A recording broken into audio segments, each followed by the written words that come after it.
श्रीरामासाठी भाजपा नव्हे तर राष्ट्रवादी युवक काँग्रेस उतरले रस्त्यावर। अयोध्येतील श्रीराम मंदिराच्या देणगी चोरी प्रकरणी युवक राष्ट्रवादीने केले आंदोलन आणि दिल्या चक्क जय श्रीरामाच्या घोषणा।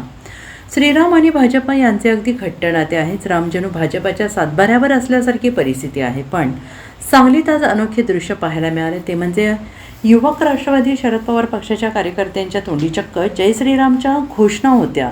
त्यांनी चक्क राम मंदिर चौक परिसर जय श्रीरामच्या घोषणांनी दणानून सोडला आणि सांगलीकर आश्चर्यचकित झाले। तर त्यांचे असे झाले की सध्या अयोध्येतील श्रीराम मंदिरात देणग्यांच्या हिशोबात घोळ झाला आहे। थोडकाने तर कोट्यावधींचा, सोन्या चांदीच्या विटांचा काही मेळ लागत नाही, तर या सर्व देणगी स्वरूपात आलेल्या उत्पन्नाची आणि अयोध्येतील श्रीराम मंदिरातील देणगी चोरी प्रकरणाची उच्चस्तरीय चौकशी करून दोषींवर कठोर कारवाई करण्याच्या मागणीसाठी राष्ट्रवादी युवक काँग्रेसने सांगलीत आज आंदोलन केलं आहे।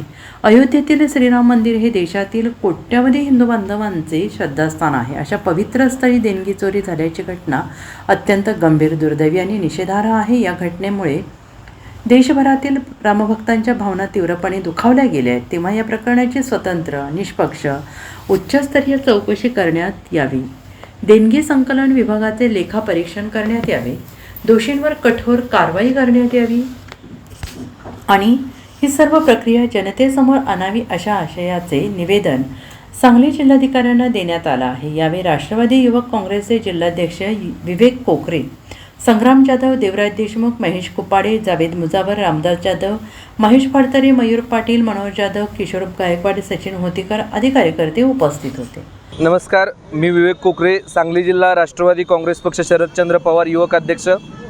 आज आम्ही सगळे आमच्या राष्ट्रवादी युवक काँग्रेसचे सांगली जिल्ह्यातील पदाधिकारी, कार्यकर्ते, सगळ्या तालुक्यांचे तालुका अध्यक्ष आज अयोध्येमध्ये जे श्रीरामाच्या मंदिरात देणगीबाबत जी चोरी झाली, फार प्रचंड मोठ्या प्रमाणामध्ये जी चोरी झालेली आहे, त्याचा निषेध करण्यासाठी आम्ही सगळेजण पदाधिकारी या ठिकाणी उपस्थित आहोत।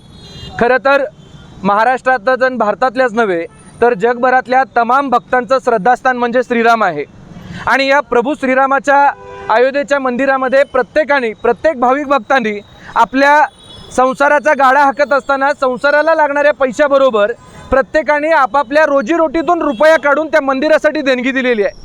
आणि या मंदिराच्या देणगीवरती काही नराधमांनी डोळा ठेवला आणि आमच्या प्रभू श्रीरामाच्या देणगीतले पैसे म्हणजे आमच्या गोरगरीब कष्टकऱ्यांनी प्रभू श्रीरामावरती श्रद्धा ठेवून जे पैसे दिले गेले होते, त्या पैशावरती डोळा आणि डल्ला या हरामखोर लोकांनी मांडलेला आहे। आणि याचा आम्ही या ठिकाणी जाहीर निषेध करतोय आणि या माध्यमातून सरकारला आणि केंद्र सरकारला सांगू इच्छित आहे, सरकार काय झोपलं होतं का?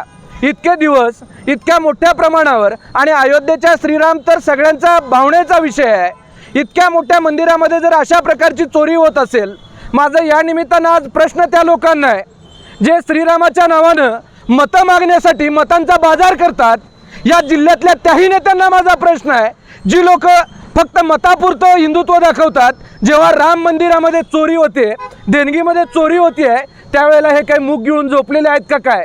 याच्यावरून एक चित्र या भारतातल्या लोकांच्या समोर क्लिअर झालं आहे, सगळ्या जनतेच्या समोर आलेलं आहे की ही लोक रामाचा वापर फक्त सत्तेची खुर्ची मिळवण्यासाठी करतायत। आणि एवढंच नव्हे तर लोकांच्या मिळवलेल्या पैशावर देखील या लोकांचा डल्ला आहे। आणि आमची ह्या निमित्तानं मागणी आहे, याच्यामध्ये कुणालाही हलगर्जीपणा न करता कठोरपणे शिक्षा झाली पाहिजे आहे। आज आम्ही जिल्हाधिकाऱ्यांना निवेदन देणार आहे। या निवेदनातून आम्ही आमच्या मागण्या या ठिकाणी करतोय। अयोध्येतील श्रीराम मंदिरातील देणगी चोरी प्रकरणाची स्वतंत्र, निष्पक्ष आणि उच्चस्तरीय चौकशी करण्यात यावी। या प्रकरणातील सर्व दोषींना तात्काळ अटक करून त्यांच्यावर कठोर कायदेशीर कारवाई करण्यात यावी। श्रीराम मंदिरातील देणगी संकलन, व्यवस्थापन आणि सुरक्षा व्यवस्थेचे स्वतंत्र लेखापरीक्षण करण्यात यावं। भविष्यात अशा घटना घडू नयेत यासाठी आधुनिक तंत्रज्ञानाच्या सहाय्यानं प्रभावी सुरक्षा व्यवस्था आणि पारदर्शक देणगी व्यवस्थापन प्रणाली कार्यान्वित करण्यात यावी। आणि सगळ्यात महत्त्वाचं, या संपूर्ण प्रकरणाचा चौकशीचा अहवाल आणि त्यावर करण्यात आलेल्या कार्यवाहीची माहिती वेळोवेळी जनतेसमोर जाहीर करण्यात यावी, जेणेकरून आमच्या रामावरचा विश्वास हा दृढ राहिला पाहिजे आहे। आम्ही रामभक्त कदापि या गोष्टी खपवून घेणार नाही, कारण अशा प्रकारच्या bureau report SPN Marathi, Sangli.